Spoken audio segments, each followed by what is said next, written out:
आज हम आपको बताएंगे एक ऐसे इंसान की कहानी जिसे दुनिया ने हंसी में देखा, लेकिन उसकी जिंदगी थी बहुत गहरी और दर्दनाक।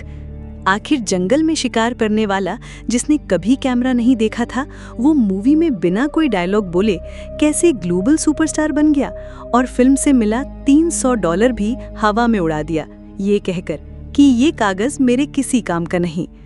ये 36 साल का असली कबीले वाला था जिसने बाहर वाली दुनिया कभी नहीं देखी थी, जो लिफ्ट के दरवाजे को बंद करने पर जादू समझता था, जिसने ना कभी कोई गाड़ी देखी थी ना कोई प्लेन देखा था।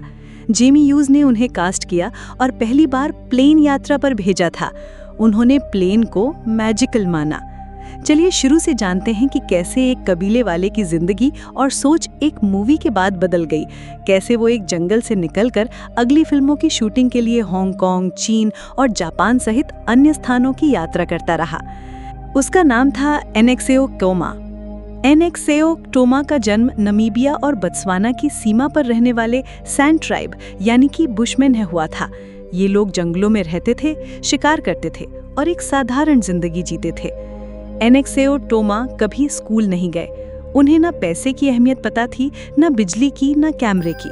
और शायद इसीलिए जब फिल्म के डायरेक्टर जेमी ह्यूज ने उन्हें फिल्म में कास्ट किया, तब एनेक्सेओ टोमा को ये तक नहीं पता था कि वो एक्टर बन रहे हैं। 1980 में एक comedy film I the gods must be crazy, और उस फिल्म ने पूरी दुनिया को हंसा हंसा कर रुला दिया। लेकिन उस फिल्म का असली हीरो, जो अफ्रीका के एक छोटे से कबीले से आया था, जिसे कैमरे का मतलब ही नहीं पता था, वो इस मूवी से एक जंगल वाले से सीधा सुपरस्टार बन गया था। एक बहुत बड़ी हिट फिल्म बनी जिसका बजट था $50 लाख, लेकिन इसने पूरी दुनिया में $20 करोड़ से ज्यादा कमाए। और सबसे मजेदार रोल था एनेक्सेओ टोमा का, जिसने बिना किसी डायलॉग सिर्फ मासूमियत और बॉडी लैंग्वेज से लाखों लोगों के चेहरे पर मुस्कान ला दी। लेकिन क्या उन्हें उनका हक मिला? नहीं। डायरेक्टर ने उन्हें $300 दिए, आज के लगभग $1 लाख। लेकिन वो पैसे उन्होंने जंगल की हवा में ही उड़ा दिए, क्योंकि उन्हें नहीं पता था कि पैसे की कीमत क्या होती है। और बस यहीं से शुरू होती है एक सुपरस्टार की सबसे अजीब कहानी। जब 9 साल बाद अगली फिल्म के लिए प्रोड्यूसर उनसे मिले, तो एनएसएओ ने प्रोड्यूसर के सामने 8 लाख अफ्रीकन रैंड की मांग रखी, क्योंकि अब तक उन्हें पैसे की वैल्यू समझ आ गई थी। अब फीस नेगोशिएट की और 6 लाख अफ्रीकन रैंड कर दी गई, आज के हिसाब से लगभग $5 करोड़। ये उन्होंने अपने और अपने परिवार की ज़रूरतों के लिए किया। उन्होंने अपने परिवार के लिए ईंट का घर, पानी, बिजली और एक कार खरीदी, जिसको वो खुद ड्राइव नहीं करते थे, बल्कि ड्राइवर रखा करते थे। हॉलीवुड के रेड कारपेट से लेकर टोक्यो के फिल्म फेस्टिवल तक दुनिया उनकी मुस्कुराहट को पहचानने लगी थी।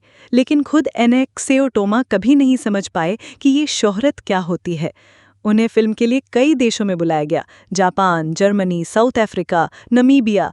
लोग उनके साथ फोटो लेना चाहते थे, लेकिन एनेक्सेओ टोमा कैमरे से डरते थे। उन्हें जब पहली बार होटल में लिफ्ट दिखाई गई, तो उन्होंने उसका दरवाज़ा बंद कर दिया, क्योंकि उन्हें लगा ये जादू है। एक इंटरव्यू में उन्होंने कहा, मुझे कुछ भी नहीं चाहिए, बस मेरी गायें और मेरा गांव चाहिए। उन्हें कोई बड़े हॉलीवुड अवार्ड्स नहीं मिले, लेकिन वो लोगों के दिलों में एक अवार्ड की तरह बस गए। एक बार उन्हें नमीबिया की सरकार ने सम्मानित किया, लेकिन उन्हें ये भी समझ नहीं आया कि सम्मान किसे कहते हैं, और यही उनकी मासूमियत थी जो आज भी लोगों को रुला देती है। फिल्म के बाद उन्होंने पैसे से कुछ गायें खरीदी, एक छोटा सा घर बनवाया, लेकिन वो कभी फिल्मी दुनिया का हिस्सा नहीं बने। वो जंगल में ही रहते रहे, खेत जोतते रहे और मिट्टी से जुड़े रहे।